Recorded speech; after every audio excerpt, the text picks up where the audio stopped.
नमस्कार दोस्तों। एक समय की बात है, भगवान बुद्ध अपने शिष्यों को उपदेश दे रहे थे। तब उनके किसी शिष्य ने उनसे यह 3 सवाल किए। पहला, कौन किसके भाग्य का खाता है? दूसरा, संसार का सबसे बड़ा बलवान कौन है? तीसरा, जो अपनी बात से मुकर जाता है उसका अंत में क्या अंजाम होता है? गौतम बुद्ध कहते हैं, तुम्हारी यह तीनों ही प्रश्न बहुत ही महत्वपूर्ण हैं, क्योंकि इन तीनों प्रश्नों के उत्तर हर मनुष्य को जानना ज़रूरी होता है। इसलिए मैं तुमको एक कहानी सुनाने जा रहा हूँ। उस कहानी में तुमको तुम्हारे इन तीनों प्रश्नों को जवाब मिल जाएंगे। कृपया तुम इस कहानी को ध्यान लगाकर सुनना। एक जंगल में एक विशाल बरगद का पेड़ था। उस पेड़ पर एक बाज पक्षी रहता था। उस बरगद से थोड़ी ही दूर पर एक सांप का बिल था। उस बिल में एक सांप रहता था। फिर एक दिन जैसे ही सांप बिल से बाहर निकलने लगा तो उस सांप को वह बाज पक्षी देख रहा था। जब सांप बिल से बाहर निकलने लगा तो उसी समय बाज सांप पर झपटा, परंतु सांप अपने बिल से अधिक बाहर नहीं निकला था, इसलिए वह वापस बिल में चला गया। फिर थोड़ी देर बाद सांप ने अपना मुंह बिल से बाहर निकाला और देखने लगा कि बाज पक्षी यहीं पर है या कहीं पर चला गया। फिर वह बाज पक्षी दोबारा उस सांप पर झपटा, परंतु वह फिर से वापस अपने बिल के अंदर छुप गया। जैसे ही सांप अपने बिल से बाहर निकलने का प्रयास करता तो बाज उस पर हमला करता और उसे उठाकर ले जाने की कोशिश करता। बाज मन में सोच रहा था कि जब भी तू बाहर निकलेगा तो मैं तुझे अपना भोजन बना लूँगा, और सांप उस बाज के डर से बिल में छुपा रहता। जब सांप को उस बिल में रहते हुए काफ़ी समय हो जाता है तो सांप मन में विचार करने लगता है कि यदि राजा विक्रम कहीं से आ जाएं तो वह दूसरों के कष्टों का हरण करते हैं, और राजा विक्रम ही ऐसे हैं जो मुझे इस बात से बचा सकते हैं। तो राजा विक्रम को याद करता हुआ सांप उस बिल में छुपा रहता है, और जो भी उस मार्ग से निकल कर जाता तो उसे सांप कहता कि भाई कोई मेरी बात राजा विक्रम तक पहुंचा दे तो मैं उसका जीवन भर एहसानमंद रहूंगा। फिर एक दिन राजा विक्रम, जो दूसरों के दुखों का दूर करते थे, वह जंगल में जा रहे थे और उसी मार्ग से निकल कर जा रहे थे। तभी सांप को पता चलता है कि रास्ते में कोई जा रहा है, तो वह सांप बिल के अंदर से ही कहने लगता है, भाई कोई मुझे राजा विक्रम से मिला दे तो मैं उसका जीवन भर एहसानमंद रहूंगा। यह बात जब राजा विक्रम ने सुनी तो राजा विक्रम कहने लगा, क्यों भाई, आपको राजा विक्रम से क्या काम है? तो सांप कहने लगा, देखो भाई, राजा विक्रम दूसरों के दुखों का हरण करते हैं और मैं बहुत दिनों से इसी बिल में पड़ा हुआ हूँ। मैं बहुत दुखी हूँ। यदि मैं इस बिल से बाहर निकलता हूँ तो इस वृक्ष पर एक बाज पक्षी निवास करता है। वह बाज मुझ पर उसी समय हमला करता है, इसलिए मैं इस बिल से बाहर नहीं निकलता हूँ और ना ही मुझे कुछ खाने को मिलता है। मैं ऐसे ही इस बिल में पड़ा हुआ हूँ, ऐसे ही अपना जीवन व्यतीत कर रहा हूँ। राजा विक्रम कहने लगे, हे सांप, तुम कहो तो मैं तुम्हें इस वन से थोड़ा दूर छोड़ दूं। सांप कहने लगा, महाराज, जब आप मुझे दूर छोड़ने जाओगे तो यह बाज हमें देख लेगा और यह वहीं पर जाकर फिर से बैठ जाएगा और मौका मिलते ही मुझे मार डालेगा। राजन, आप कुछ समय के लिए मुझे आपके अंदर बिठा लीजिए। आपके पेट में बैठने के लिए मुझे स्थान दे दीजिए और मैं तुम्हारे साथ इस वन से बहुत दूर चला जाऊंगा, और आगे जाने के बाद मैं आपके पेट से बाहर आ जाऊंगा। राजा विक्रम कहने लगे, ठीक है सांप, आज आप मेरे पेट में प्रवेश कर जाइए। और राजा विक्रम इतना कहकर अपना मुंह खोल देते हैं और वह सांप राजा विक्रम के पेट में प्रवेश कर जाता है और राजा विक्रम के पेट में जाकर बैठ जाता है। जब राजा विक्रम वन में आगे गए और आगे काफी दूर पहुंचने के बाद उस सांप से कहने लगे कि हे नागराज, अब आप मेरे पेट से बाहर आ जाइए। अब यह सुनसान वन है, इसमें कोई बाज आपको परेशान नहीं करेगा। यह बात सुनकर नागराज कहने लगा कि नहीं महाराज, अब मैं आपके पेट से बाहर निकलने वाला नहीं हूँ। राजा विक्रम ने कहा, क्यों भाई, आपने तो मुझसे यह वादा किया था कि आप मुझे आगे सुनसान वन में छोड़ देना, मैं आपके पेट से बाहर निकल जाऊंगा। अब क्या हुआ, सुनसान वन आ गया है, अब आप मेरे पेट से बाहर निकल जाइए। सांप कहने लगा कि देखो महाराज, जैसे रहने का आनंद आपके पेट में है वैसा उस बिल में नहीं मिलता। अब मैं तुम्हारे पेट से कभी बाहर नहीं निकलूंगा। राजा विक्रम मन ही मन सोचने लगे कि यह तो बड़ा ही दुष्ट सांप है, अब मैं क्या करूं। और उसके जहर के प्रभाव से महाराज विक्रम के पूरे शरीर से कोढ़ फूटने लगा। राजा विक्रम मन में सोचने लगे कि अब मैं यदि राजधानी में वापस जाऊंगा तो यह अभी संभव नहीं है, क्योंकि मैं इस वक्त कोढ़ी हो गया हूँ और मुझे इसी वन में रहकर इस नागराज से भी छुटकारा पाना है। यह सोचकर महाराज विक्रम एक पेड़ के नीचे झोपड़ी बनाकर सो जाते हैं। उनके शरीर से कोढ़ टपकने लगा और बदबू आने लगी, जो कि सांप का जहर था। सांप कुंडली मारकर राजा विक्रम के पेट पर बैठा हुआ था। उसी जंगल के पास एक जनपद था। उस जनपद का एक महाराज था।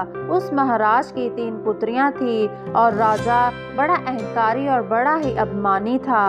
फिर एक दिन उसने अपनी तीनों बेटियों से पूछा कि बताओ बेटियों, तुम किसके भाग्य का खाती हो। फिर उनमें से 2 बेटियों ने तो राजा के डर से कहती हैं कि पिताजी, हम तो आपके भाग्य का ही खाते हैं। परंतु उनमें से राजा की एक बेटी कहती है कि पिताजी, मैं तो अपने भाग्य का खाती हूँ। उस बेटी की बात सुनकर राजा को बहुत क्रोध आया और राजा ने उसी समय में नाई और ब्राह्मण को बुलाया और नाई और ब्राह्मण को आदेश दिया कि तुम दोनों जाओ और इन दोनों बेटियों का रिश्ता तो आप किसी राजा के यहाँ करके आइए, और जो यह बड़ी वाली बेटी है इसका रिश्ता किसी कूड़ी कलंक के यहाँ जिसके हाथ पैर ना हो उसके साथ करके आइए। फिर राजा का आदेश मिलते ही नाई और ब्राह्मण रिश्ता करने के लिए चल देते हैं। उन्होंने राजा की दोनों छोटी बेटियों का रिश्ता तो राजवंशों में कर दिया, परंतु तीसरी बेटी के लिए वर ढूंढते ढूंढते उसी वन से निकल कर जा रहे थे जिस वन में राजा विक्रम अपनी झोपड़ी में कोढ़ी के रूप में पड़े हुए थे। उनके शरीर से कोढ़ बह रहा था। तो राजा विक्रम को देखकर नाई और ब्राह्मण आपस में कहने लगे कि इससे अच्छा तो कोई और व्यक्ति हमें नहीं मिलेगा, इसलिए इसके साथ ही राजा की लड़की का संबंध करके चलते हैं। और राजा ने भी बहुत जल्दी अपनी बड़ी लड़की को ले जाकर वन में ही राजा विक्रम के साथ उसका विवाह संपन्न करा दिया। राजा विक्रम जैसे महापराक्रमी राजा समय की चपेट में आ गए और एक कोढ़ी का जीवन गुजार कर रहे थे। वह लड़की बड़ी ही पतिव्रता थी। वह अपने पति राजा विक्रम की सेवा करती थी और वह दोनों छोटी बहनें जो थी वह बड़े बड़े राजाओं के घर में गई तो वह तो आराम की जिंदगी जी रही थी, लेकिन बड़ी लड़की राजा विक्रम के साथ दुखी जीवन काट रही थी। कहते हैं जो अपने नियम और सिद्धांतों पर रहता है और जो धर्म का पालन करता है, ईश्वर हमेशा उसे सुखी रखना ही पसंद करता है। भगवान उसे हमेशा आनंद प्रदान करता है।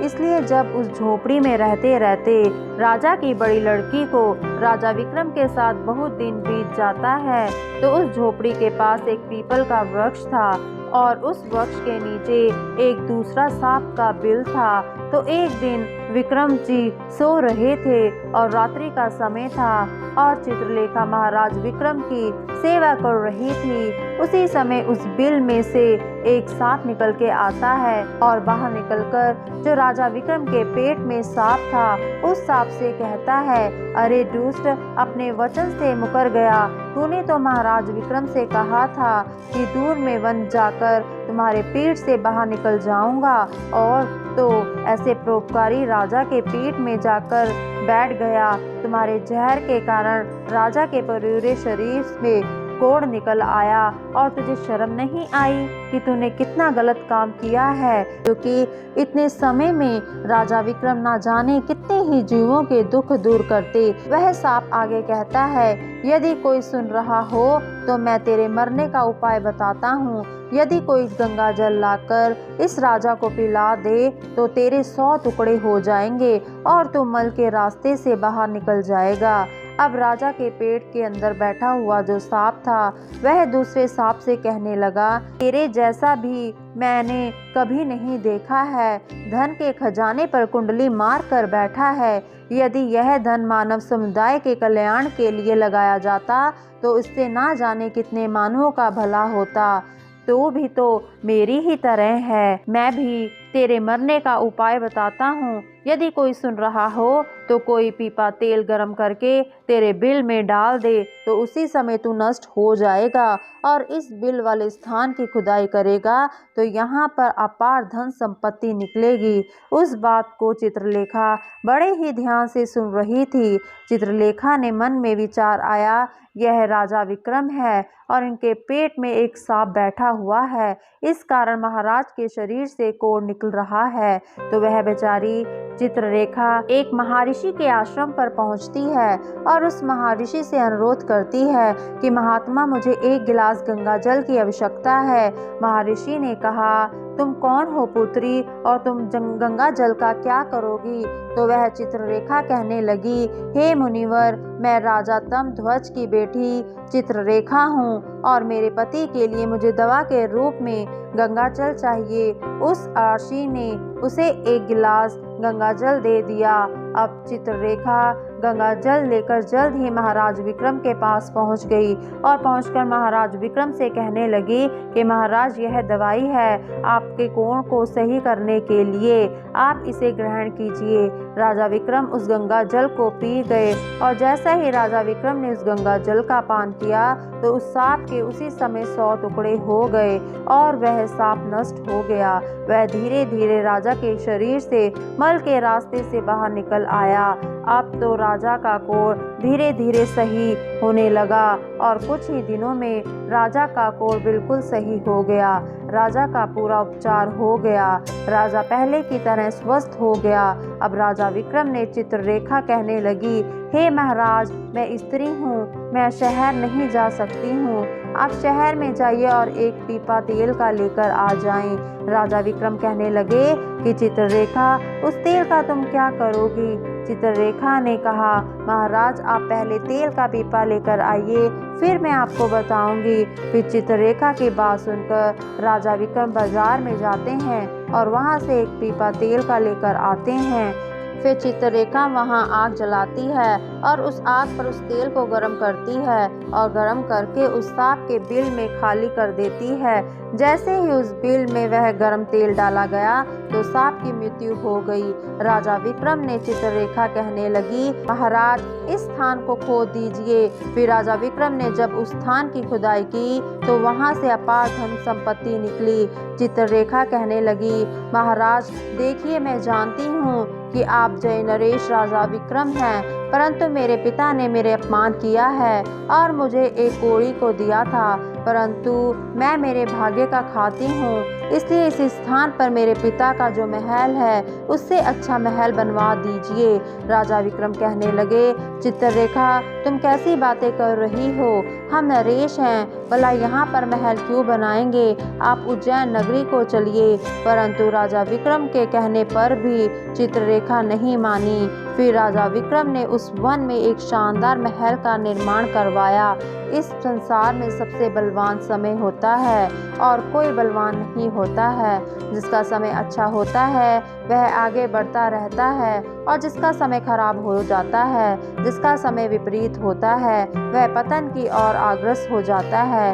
राजा तमध्वज पर एक दूसरा राजा आक्रमण कर देता है और उस आक्रमण में तमध्वज पराजित हो जाता है। और राजा अपने परिवार हित प्राण बचाने के लिए उसी वन में पहुंच जाता है। जब वन में राजा भूखा प्यासा भटक रहा था, फटे हुए वस्त्र और भूख से पीड़ित और प्यास से राजा का गला सूखा जा रहा था, तो राजा घूमते घूमते उस चित्ररेखा और राजा विक्रम के महल के नज़दीक से गुजरता है।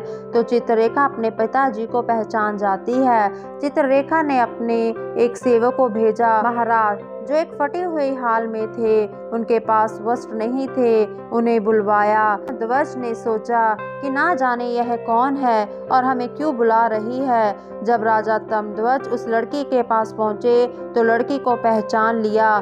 चित्ररेखा तमध्वज से कहने लगी कि पिताजी, मैं वही चित्ररेखा हूँ और मैं आपसे यही कहती थी कि मैं मेरे भाग्य का खाती हूँ। देखिए, मैं मेरे भाग्य का ही खाती हूँ, आपके भाग्य का नहीं खाती हूँ। आपने तो मुझे एक कोड़ी को दे दिया था, परंतु मेरे भाग्य में तो एक सम्राट लिखा था। देखिए पिताजी, मैं उज्जैन नरेश राजा विक्रम की पत्नी हूँ। राजा तमध्वज मन में विचार करता है और अपनी उस लड़की से अपने अपराध के लिए क्षमा मांगता है। इस संसार में सबसे बड़ा बलवान समय है और हर कोई व्यक्ति किसी दूसरे के भाग्य का नहीं खाता है। हर कोई यही सोचता है कि यह मेरे भाग्य का खा रहा है। नहीं, कोई किसी के भाग्य का नहीं खाता है। जो कोई खाता है वह अपने भाग्य का ही खाता है। दाने दाने पर लिखा है खाने वाले का नाम। आप यह ना सोचें कि हम किसी को खिला रहे हैं। आप किसी को खिलाने वाले कौन होते हैं? इस संसार को खिलाने वाला तो बस एक ही है और वो है वह भगवान परमात्मा। जो इंसान अपनी बात से मुकर जाता है उसका अंत वही होता है जो राजा विक्रम के पेट में बैठे हुए सांप का हुआ था। अंत में विनाश को प्राप्त होता है। हमेशा सत्य का ही जीत होती है और अधर्मी, अत्याचारी और पापियों का अंत होता है। इस तरीके से राजा विक्रम और उनकी पत्नी चित्रलेखा ने राजा तमध्वज का बड़ा स्वागत किया और वह राजा विक्रम महाराज तमध्वज को अपने साथ उज्जैन ले आए और राजा विक्रम ने अपनी सेना राजा तमध्वज के साथ भेजी और जिस राजा ने तमध्वज को पराजित किया था उसने अपना राज्य वापस पा लिया। जिसकी किस्मत अच्छी होती है, जिसके कर्म अच्छे होते हैं, उसमें ईश्वर कहीं ना कहीं से देता है। हम और तुम तो अपने परिवार का पालन करने में भी हिचकिचा जाते हैं, लेकिन संसार का पालन करने वाले को देखिए, वह पूरे संसार का हर जीव वस्तु का ध्यान रखता है। वीडियो अगर आपको पसंद आई तो वीडियो को लाइक करें और चैनल को सब्सक्राइब करें, अपने दोस्तों के साथ शेयर करें। आप सभी का बहुत बहुत धन्यवाद। खुश रहें और हमेशा मुस्कुराते रहें।